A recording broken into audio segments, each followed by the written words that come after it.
मैं हूं आपका दोस्त आलोक कुमार। अभिवादन स्वीकार कीजिए मेरा। आज बात पश्चिम बंगाल की, ममता दीदी की बात। पश्चिम बंगाल में 2 चरणों में विधानसभा चुनाव है जो ये तय करने जा रहा है कि क्या 4 मई के परिणाम में ममता बनर्जी को चौथी बार बंगाल के मुख्यमंत्री कुर्सी पर बैठने का मौका मिलने वाला है। यह जमीनी सच्चाई इससे इतर है, इससे उलट है। क्या भारतीय जनता पार्टी पूरे आवेग में आकर के बंगाल की जो 70% हिंदू आबादी है उसमें मेजोरिटी ऑफ वोट लेने जा रही है? रामनवमी के अवसर पर जो हालात है, जहां ग्राउंड रियलिटी रही है बंगाल की, वहां से जो खबरें आ रही हैं, वहां के जो हमारे रिपोर्टर्स बता रहे हैं, वो बता रहे हैं कि बंगाल का ऐसा कोई कोना नहीं है जहां इस बार रामनवमी का महोत्सव नहीं मनाया गया। इसी पर ऐतराज था ममता बनर्जी को। काली की पूजा बंगाल की नियति है, बंगाल का चरित्र है, सब कुछ है। उनका कहना था रामनवमी जो घुसाया जा रहा है ये नया प्रयोग है, बंगालियों के पहचान के खिलाफ है। लेकिन इस काम में इस बार भारतीय जनता पार्टी इस रामनवमी के अवसर पर यह साबित कर गई कि बंगाल राममय हो गया है। ठीक राममय जब बात करते हैं आप तो अयोध्या को याद कीजिए, दूसरी बरसी थी वहां पर अयोध्या में रामलला के स्थापित होने की। तो जिस अगाध श्रद्धा के साथ बंगाल के वोटरों को घेरने की कोशिश की जा रही राम के नाम पर, ऐसा अब तक नहीं हो पाया था बंगाल में। आपको पता है कि ममता बनर्जी का उतार या चढ़ाव जो भी हो पॉलिटिक्स में, लेकिन राम के प्रयोग के सहारे बंगाल के वोटरों को अब तक साधा नहीं गया है। 2021 में एक प्रयोग तो किया गया था, भारतीय जनता पार्टी ने पूरी ताकत झोंक दी थी, दावा किया था कुछ भी हो 100 से ज्यादा सीटें लाएगी भारतीय जनता पार्टी। लेकिन इसके उलट ममता बनर्जी ने तय कर दिया था कि भाई कुछ भी हो जाए, चुनाव परिणाम से पहले, वोटिंग के बाद उन्होंने साफ कर दिया था कि 100 की संख्या तो भारतीय जनता पार्टी छू ही नहीं सकती। ममता बनर्जी का कहा सच हुआ।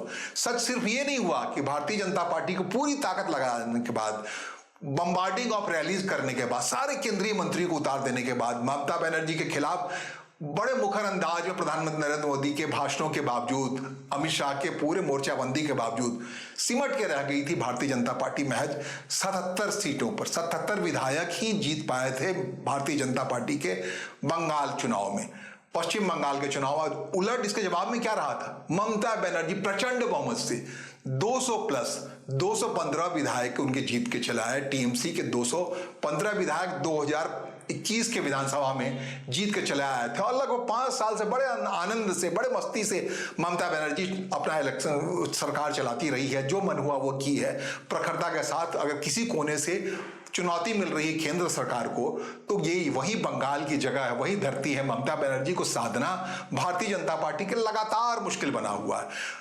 टीएमसी के सांसदों के सहारे जिस ढंग से हमला किया जाता है उसके मुकाबले कांग्रेस पार्टी कहीं नहीं ठहरती। अक्सर लगता है कि पूरा लोकसभा या राज्यसभा का माहौल जो है टीएमसी में हो गया है। ममता बनर्जी जैसे चाहती है वैसे ही सरकार को घेरती है। लोकसभा के अंदर कीर्ति झा आजाद हो या सैयनी घोष हो, जिस अंदाज में बैटिंग होता है तो हमेशा भारतीय जनता पार्टी मुश्किल में पड़ती रहती है। कांग्रेस पार्टी क्या करती है क्या नहीं करती वो सबको जानते हैं, लेकिन एक भी प्रहार ममता बनर्जी का खाली नहीं जाता। यही एक मुश्किल है, यही एक जरूरत है भारतीय जनता पार्टी को। अगर शांत से केंद्र की पॉलिटिक्स करनी है तो उसको बंगाल की सत्ता चाहिए, और उसको बंगाल की सत्ता चाहने के लिए जानते हैं कितने वोट चाहिए? मोटे तौर पे 294 सीटों वाली विधानसभा है। तो आप समझ सकते हैं 150 नहीं आया तो सरकार नहीं बनेगी। हाफ चाहिए ना, तो ये 294 का आधा बना लीजिए 300 के हिसाब से। 150 विधायक अगर नहीं जीत पाते हैं भारतीय जनता पार्टी के तो वहां ममता बनर्जी को चौथी बार मुख्यमंत्री कुर्सी बैठने से रोकना नामुमकिन है। तो क्या भारतीय जनता पार्टी जो काम 2021 में नहीं कर पाई या 2021 से जिस काम के लिए लगातार तैयारी करती रही है, क्या वो 2026 में पूरा होने जा रहा है? क्या ये बात जमने वाली है? भारतीय जनता पार्टी बंगाल के जो तकरीबन 70% आबादी हिंदुओं की आबादी है उसके बहुमत हिस्से को, मेजर चंक को साध करके अपना वोटर बना लेने वाली है, या फिर ममता बनर्जी के साथ 50-50 का ही बंटवारा रहने वाला है? अगर ये 50-50 का 70% के अंदर बंटवारा रहता है तो रेस्ट ऑफ दी 30% जो है मुस्लिम आबादी जो है वो ममता बनर्जी के साथ तो है ही, लोग मान के चलते हैं। यही वजह है कि ममता बनर्जी लगातार बार बार जीतती चली आ रही हैं। लगातार 3 सीक्वेंस में हैट्रिक लगा चुकी हैं बंगाल विधानसभा के अंदर, पश्चिम बंगाल की विधानसभा के अंदर। 2016 से लगातार वो वहां की मुख्यमंत्री कुर्सी पर बनी हुई। आप समझ सकते हैं क्या है वहां के जमीनी हालात और उनकी लोकप्रियता के लिहाज से। आपको बता दें कि बंगाल का एक मिजाज अलग है। वहां महिला वोटरों की संख्या पुरुष वोटर से ज्यादा हुआ करती और उस लिहाज से कोई महिला कैडर या महिला नेता को वहां उभारना बेहद जरूरी है। लेकिन ममता बनर्जी के खिलाफ भारतीय जनता पार्टी अब तक कोई महिला नेत्री को नहीं उभार पाई। ये एक कारण है कि भारतीय जनता पार्टी ममता बनर्जी का काट नहीं निकाल पाई। उस ममता बनर्जी का जो लगातार भारतीय जनता पार्टी पूरी पॉलिटिक्स को असहज करती रहती है, उनको किनारे डालती रहती है, कॉर्नर करती रहती है। सबसे ज्यादा मुश्किल अगर आता है चुनौती के तौर पे तो ये ममता बनर्जी की ओर से आता है। और ममता बनर्जी की तैयारी है, ऑल इंडिया तृणमूल कांग्रेस की जो तैयारी है, वो कह रही है कि इस बार इस बंगाल की बेटी को जिताकर मुख्यमंत्री बनाओ, ये 2029 में प्रधानमंत्री कुर्सी तक पहुंच जाएगी। मतलब बंगाली अस्मिता के नाम पर ये चुनाव लड़ रही है टीएमसी। कह रही है अगर बंगाल का प्रधानमंत्री बनाना है तो इस बार टीएमसी को जिताना बेहद जरूरी है। इस लिहाज से, महिला वोटरों के लिहाज से आप जो कहें कि पूरे देश में महिला वोटरों के लिहाज से नरेंद्र मोदी का जो काम है, कहते हैं भारतीय जनता पार्टी ने बड़ी संख्या में महिला वोटरों को तोड़ा है और अलग अलग जगहों पे जो जीत सुनिश्चित हो रही है महिला वोटरों को ही प्रभावित करने की वजह से हो रही है। लेकिन बंगाल में ये जादू क्यों नहीं चल रहा है, इसके पीछे बड़ी वजह है ममता बनर्जी। ममता बनर्जी अपने हिसाब से वहां की जो बहुसंख्यक वोटर है, जैसा कि हमने कहा महिला वोटर ही वहां की बहुसंख्यक वोटर है, पूरे 100% की बात करें तो वो बिल्कुल तिलस्म में बंधी पड़ी है ममता बनर्जी की। इस बार बहुत कोशिश हुई है, रामनवमी का समय बीता है अभी, रामनवमी के मौके पर भारतीय जनता पार्टी की इस बार पूरी कोशिश थी जो 70% हिंदू आबादी है उसको राम नाम के पर बहलाया जाए, वोटर के तौर पर तैयार किया जाए। तो इस बार कहते हैं पश्चिम बंगाल का कोई भी कोना ऐसा नहीं रहा जहां रामनवमी का महोत्सव नहीं मना। राम लला को लेकर कीर्तन नहीं हुआ, प्रदर्शन नहीं हुआ, रैलियां नहीं निकली, सब हुआ, हर मोर्चे पर हुआ। और टीएमसी सरकार पर आरोप लगाया गया अलग अलग जगहों पर कि वहां की पुलिस राम की पूजा नहीं करने दे रही। इसके पीछे जानते हैं क्या कारण था? इसके पीछे महज कारण था कि जो मोबिलाइज 70% वोटर हिंदू वोटर, उसको भारतीय जनता पार्टी के हक में ज्यादा से ज्यादा किया जा सके। और इसके जवाब में टीएमसी का कहना है कि अंदरूनी तौर पे कहना है कि राम को बंगाली पहचान से मत जोड़िए। बंगाली आस्था में जो स्थान काली का है, दुर्गा का है, वो कतई नहीं राम का नहीं है। तो आप समझ सकते हैं वहां शक्ति की पूजा होती है। शक्ति के तौर पे जब बात करते हैं तो आप काली की बात आती है, दुर्गा की बात आती है। वहां शस्त्र की पूजा नहीं होती। राम हमेशा पुरुषोत्तम के तौर पे गिने गए, शस्त्र के तौर पे गिने गए। तो कहते हैं बंगाली अस्मिता से खिलवाड़ कर रही है भारतीय जनता पार्टी, राम को घुसपैठ दिला रही है, जबकि वास्तविक पहचान बंगालियों की है जय पौरे काली तय पौली बंगाली। कहते हैं जहां काली होगा हिंदू मुसलमान सब धर्म से इतर बंगाली वहां होगा।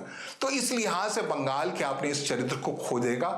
क्या भारतीय जनता पार्टी का वोटर बहुसंख्यक बन जाएगा? आपको बता दूं 70% के विभाजन की बात मैं कह रहा हूं। 70% के विभाजन में भारतीय जनता पार्टी इंश्योर करने जा रही है कि ज्यादा से ज्यादा हिंदू वोट उनको मिल जाए।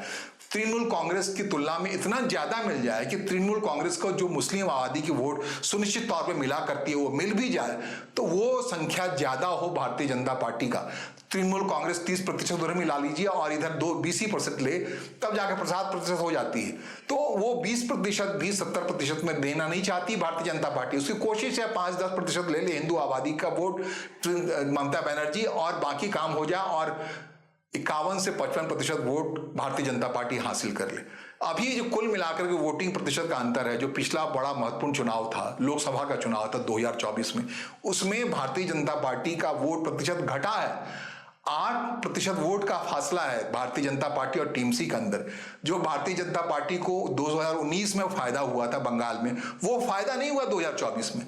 अब भारतीय जनता पार्टी उससे बेहतर कर गई थी 2021 में।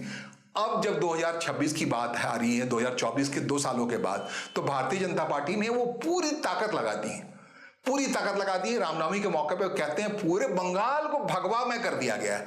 अलग अलग संगठन, जो आरएसएस का संघ का संगठन है, भारतीय जनता पार्टी का संगठन है, अपने हिसाब से लोगों को मोबिलाइज करने की कोशिश की है, एक चुनौती के तहत कोशिश की है। उस चुनौती को मान करके जो कोशिश की गई है उसका प्रतिफल क्या आता है, नतीजा क्या आता है, बड़ा दिलचस्प है देखना। अब दिलचस्प कहाँ है और कैसे देखना है, इसके बारे में जरा बात कर लें हम। हावड़ा के भवानीपुर कॉन्स्टिट्यूंसी से इस बार ममता बनर्जी चुनाव मैदान में है। पिछली बार भी वहां से वो जीत करके विधानसभा के अंदर पहुंची थी। तो उस भवानीपुर कॉन्स्टिट्यूंसी के अंदर में ममता बनर्जी को घेरने के लिए भारतीय जनता पार्टी ने शुभेंदु अधिकारी को अपना कैंडिडेट बनाया है। शुभेंदु अधिकारी बंगाल विधानसभा के अंदर, पश्चिम बंगाल विधानसभा के अंदर प्रतिपक्ष के नेता हैं, भारतीय जनता पार्टी के नेता हैं और उनकी पृष्ठभूमि रही है, कभी वो टीएमसी का आधार थे, मूल आधार थे। उसके सहारे ही टीएमसी जब 2016 में बंगाल के सरकार में आई, बंगाल में जीत पाई, लेफ्ट को एलिमिनेट कर पाई, हटा पाई, तो उसके पीछे कर्णधार के तौर पे शुभेंदु अधिकारी थे। जब से टीएमसी के अंदर ममता बनर्जी के भतीजे अभिषेक बनर्जी को प्रमोशन शुरू हुआ, तो जो पुराने कद्दावर नेता थे खुद को असहज महसूस करते रहे, कॉर्नर महसूस करते रहे, हाशिए पर जाते रहे। इसका परिणाम ये है कि 2019 के आसपास शुभेंदु अधिकारी टूट के भारतीय जनता पार्टी के पास आ गए।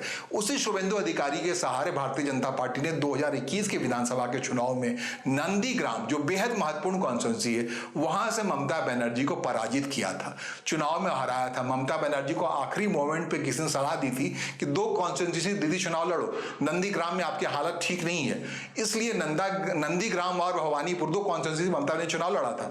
नंदीग्राम में घर घर घूमने के बावजूद भी ममता बनर्जी वहां चुनाव हार गई थी। कहते हैं वो सबसे बड़ा ममता बनर्जी के लिए, ये कहते हैं मुख्यमंत्री रह करके भी नंदीग्राम के चुनाव हार को पूरे 5 साल के टेन्योर तक बर्दाश्त नहीं कर पाई। उनको कसक रही उनके अंदर कि आखिरकार हुआ क्या। और लेकिन भवानीपुर ने किस्मत बदली और उस बार चुनाव जीत गई थी। इस बार इसी भवानीपुर से भारतीय जनता पार्टी ने उसी शुभेंदु अधिकारी को उम्मीदवार बनाया है, ममता बनर्जी के खिलाफ बनाया है, और जिसने नंदीग्राम में ममता बनर्जी को हराया था। एक समय दोनों भाई बहन के रोल में रहे थे। आपको बता दें, शुभेंदु अधिकारी की भूमिका सीमित नहीं, शुभेंदु अधिकारी का पूरा परिवार ही नंदीग्राम को बिलोंग करता है। उसके पिता, उनके पिता टीएमसी के सांसद रहे थे, भाई अलग अलग टीएमसी को मूल आधार दिया था। शुभेंदु अधिकारी जैसे ही टूटकर भारतीय जनता पार्टी में आए तो भारतीय जनता पार्टी के अंदर उम्मीद बनी कि वो ममता बनर्जी को बंगाल के मुख्यमंत्री की कुर्सी से उतार सकती है। ये उम्मीद 2021 में भी थी, अब 2026 में। 2000 में उम्मीद 2021 में ये उम्मीद इसलिए टूटी कि लोग उस तादाद में टूट के नहीं आ पाए। ममता बनर्जी बार बार कहती रही कि भारतीय जनता पार्टी को 100 से ज्यादा सीटें नहीं मिल सकती हैं। 2094 सीटों वाली कॉन्स्टिट्यूंसी बंगाल के अंदर में 100 से कम सीटें मिलने का मतलब है सरकार नहीं बनाएगी भारतीय जनता पार्टी ने। और जबकि इस काम में प्रधानमंत्री नरेंद्र मोदी खुद लगे रहे, गृह मंत्री अमित शाह लगे रहे, बम्बार्डिंग कर दी थी उन्होंने रैलियों की, टच करने की। 2021 के चुनाव की बात कह रहा हूं, घर घर घुस आए थे, तमाम जातियों के अंदर घुस पाए थे। जो जातियों को ज्यादा संख्या है, बहुसंख्यक है, उन सबके अंदर काम किया था, बड़े कायदे से काम किया था। और वो कहते रहे थे कि भाई सरकार हम बनाने जा रहे हैं। ममता बनर्जी कहती रही थी 100 की संख्या पार कर रख के दिखाया, 100 विधायक से ज्यादा नहीं जीतने दूंगी भारतीय जनता पार्टी को। ममता बनर्जी एक टेक लगा लिया था और इस टेक में सफल हुई थी। भारतीय जनता पार्टी के महज 77 विधायक जीत के आए थे और ममता बनर्जी को इस टेक लगाने का फायदा क्या मिला जानते हैं? उन्होंने बम्पर बहुमत से 215 सीटों पे वो जीत चली आई थी। और यही कारण है लगातार अक्षुण अंदाज से पिछले 5 साल से, इनफैक्ट 15 साल से ही वो पश्चिम बंगाल की राजनीति में छाई हुई हैं। मुख्यमंत्री के तौर पे वो जो चाहती हैं वही कर रही हैं। जितना मुश्किल पैदा किया जा सकता है भारतीय जनता पार्टी के पॉलिटिक्स के लिए, वो बंगाल में ठहर करके पेश कर रही।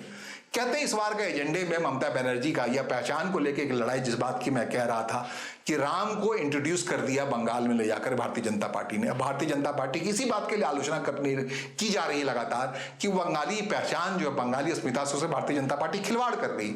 और उस खिलवाड़ की वजह से भारतीय जनता पार्टी को नफा नुकसान जो होना है इस रामनवमी के अवसर के बाद जो हो रहा चुनाव, उसमें देखने वाली बात होगी। क्योंकि भारतीय जनता पार्टी के पास बड़ी चुनौती है। उस 70% जो आबादी है, हिंदुओं की आबादी, उसमें से उनको ज्यादा से ज्यादा वोट लेनी है।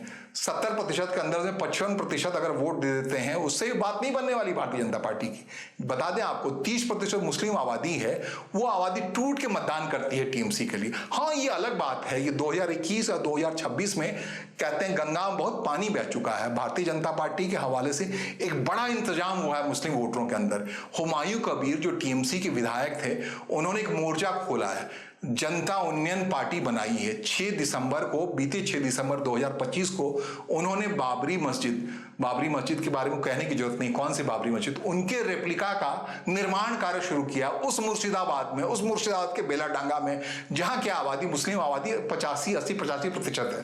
बंगाल के कहते हैं पूरा कॉन्फेडरेशन बदला पड़ा है, कहते हैं आबादी के लिहाज से। तो हुमायूं कबीर के अकेले लड़ रहे होते तो बात समझ में आती। हुमायूं कबीर वे पीठ पे हाथ रखने के लिए मैदान में चले आए हैं अपने हिसाब से। असदुद्दीन ओवैसी और हुमायूं कबीर का कॉम्बिनेशन इस बात की सुनिश्चितता के लिए इस बार बंगाल के चुनाव में उतरा है कि मुस्लिम वोटर आंख मूंद के ममता बनर्जी के पक्ष में वोट नहीं डालें।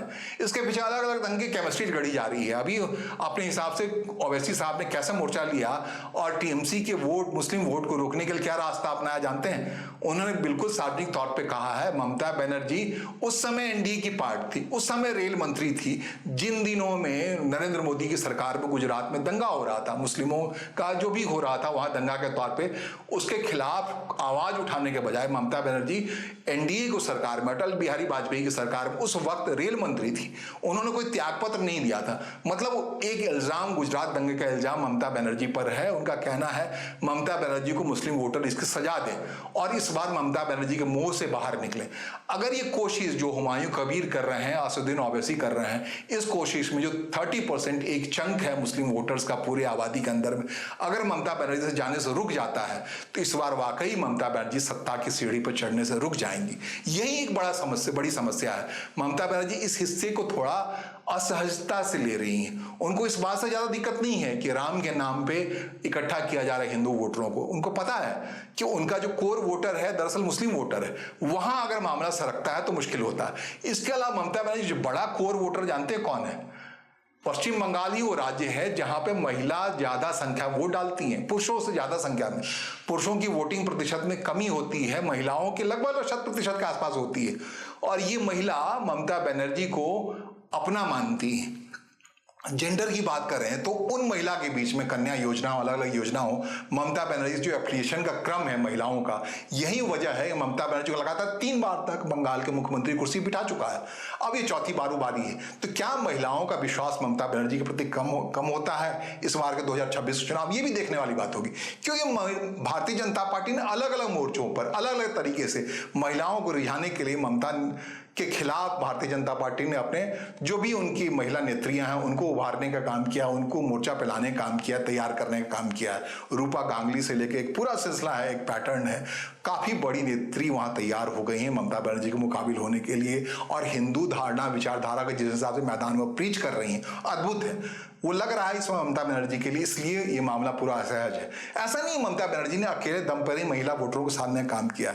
सयोनी घोष हैं अपने हिसाब से, उनको सुने राज्यसभा लोकसभा के अंदर बोलते हुए। आपको लगा इतनी ज्यादा प्रतिभा संपन्न है, जिस अंदाज में भारतीय जनता पार्टी को घेरती हैं, वो बंगाल तो छोड़िए दिल्ली में जाकर चिंगाड़ आती हैं, बता आती हैं। कीर्ति झा आजाद है, बिहारी वोटरों का बड़ा हिस्सा है बंगाल में, और उसको साधने के लिए भारतीय जनता पार्टी के 3 बार के सांसद रहे कीर्ति झा आजाद को ममता बनर्जी ने आसनसोल से जिता रखा, बर्धमान से जिता रखा है, अपना एमपी बना रखा है। वो अपने हिसाब से भारतीय जनता पार्टी को घेरते हैं, उनको असहज करते हैं, लगातार बोलते हैं। बिहारी होने के नाते जब अस्मिता की बात कर रहे हैं तो बिहारियों के लिए क्या कुछ ममता बनर्जी ने किया है या ममता बनर्जी के भारतीय राजनीति में रहने की क्या जरूरत है? कीर्ति झा आजाद की पृष्ठभूमि का आप जानते होंगे, वो बिहार के मुख्यमंत्री रहे, भागवत झा आजाद के बेटे हैं, क्रिकेटर हैं, यंग वोटरों को अपने हिसाब से प्रभावित करते हैं। और बिहारी वोटर एक शून्य भारतीय जनता पार्टी के पास आता रहा था, वो मैदान में खड़े होकर के, अकेले कीर्ति आजाद नहीं है, बिहारी बाबू आसनसोल के सांसद हैं, शत्रुघ्न सिन्हा की बात कर रहा हूं। 2 बड़े हस्ती मैदान में जाके ममता बनर्जी के पक्ष में बिहारी वोटर को लाने, बिहारी वोटर की जो बात हम कह रहे हैं, हिंदी भाषी वोटरों को ममता बनर्जी का हक में उतारने की कोशिश कर रहे हैं। देख सकते हैं आप कितना बड़ा मामला है। इसमें क्या होता है, बहुकोणीय लड़ाई है बंगाल की। आसान नहीं है भारतीय जनता पार्टी को जीत लेना, और आसान नहीं है फिर से ममता बनर्जी को चौथी बार मुख्यमंत्री कुर्सी पर बन जाना। तो फिलहाल मैदान में लड़ाई तगड़ी है। चुनाव आयोग अपने एक अलग हिस्सा, एक अलग मोर्चा खोले हुए है। एसआईआर के मसले पर कहा जा रहा है कि बड़ा तल खरीदेवर है, बहुत सारे वो एसआईआर लागू होने वाला है चुनाव के मैदान में ही। इसी दरमियान बड़ी संख्या में बंगाल के वोटरों को खारिज किया जाना है। एसआईआर के मसले पर कहा जा रहा है कि हालात इस ढंग के विकट है, सुप्रीम कोर्ट तक ममता बनर्जी दौड़ के गई है। अगर ममता बनर्जी ज्यादा तलखी दिखाई तो चुनाव आयोग वहां पर राष्ट्रपति शासन की भी पेशकश कर सकता है। उस हालत में सोचिए क्या होगा, फिर चुनाव होगा तब क्या होगा।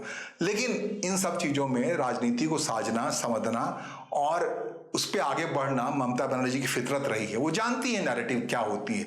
मैदान में रह करके ममता बनर्जी खड़ी हैं, हर मोर्चे पर खड़ी हैं, और दिल्ली से आने वाले प्रधानमंत्री नरेंद्र मोदी हों, अमित शाह हों या भारतीय जनता पार्टी के संगठन के तमाम नेता हों, वो क्या तिलस्म दिखा पाते हैं, क्या कर पाते हैं, ये देखना बड़ा दिलचस्प है। बंगाल की धरती दरअसल इस समय पूरी तरह से राजनीति में हुई पड़ी है।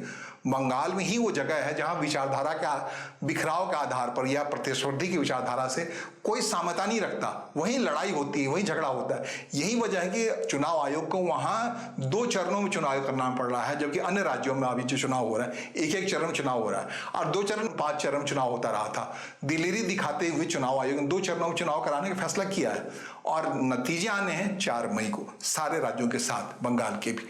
हम भी देखेंगे, आप भी देखेंगे। लेकिन माहौल जमीन का बड़ा मजेदार है। जो विचारधारा की लड़ाई है वो बंगाल में जाकर आप देखिए, और कैसे भारतीय जनता पार्टी के खिलाफ माहौल बन रहा है, या भारतीय जनता पार्टी कैसे चढ़ी हुई टीएमसी पर। उस लड़ाई में, इन दोनों की लड़ाई में, वहां कहीं कोई लेफ्ट फ्रंट नहीं दिखता, कोई लाल झंडा नहीं दिख रहा है, वहां कोई कांग्रेस पार्टी नहीं दिख रहा है, राहुल गांधी का कुछ काम नहीं वहां दिख रहा है, नाम नहीं दिख रहा है।